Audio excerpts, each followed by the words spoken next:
just spraying some blackberry. As you can see in the background there, there's a hell of a lot of blackberry here on this property, and we don't normally like to spray too much chemical around. We use it very sparingly and very rarely. And we looked at all of our options when we bought this place on how we could tidy it up, and the only option we could come to was the realistic option was chemical. So we're going to knock it down with chemical. And then our second stage of that was, what do we do with the dead bush? So there's massive bushes here. They're sort of bigger than a house, most of them. So, you know, what do you do with a standing bush? They stay spiky, so cattle aren't going to want to walk into them.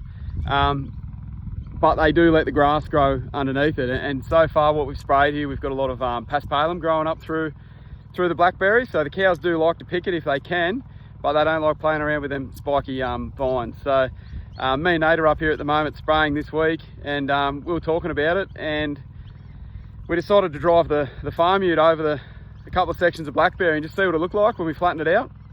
And what we've noticed is it flattens out quite nicely, and it breaks up the vines, and the cattle can then get in there and pick it.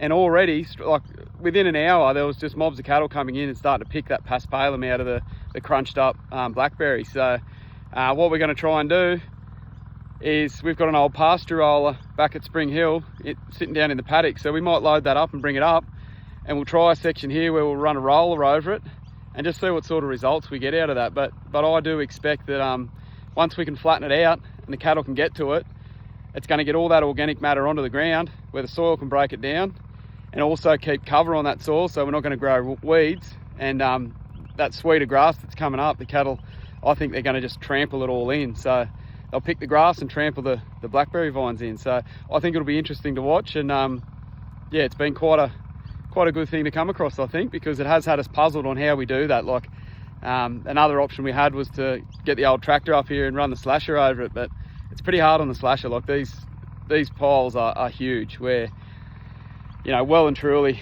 sort of 3 and 4 meters high, and like I said, the size of a house and bigger, some of them. Yeah, so they cover quite a big area. This is our better soil out in this country as well, so it's our paddock that responds almost instantly to the summer rain, and we can grow a lot of good feed. The cattle like being out here. So once we can clean it up, get rid of this blackberry, yeah, I think our production, especially on this paddock, is going to go through the roof.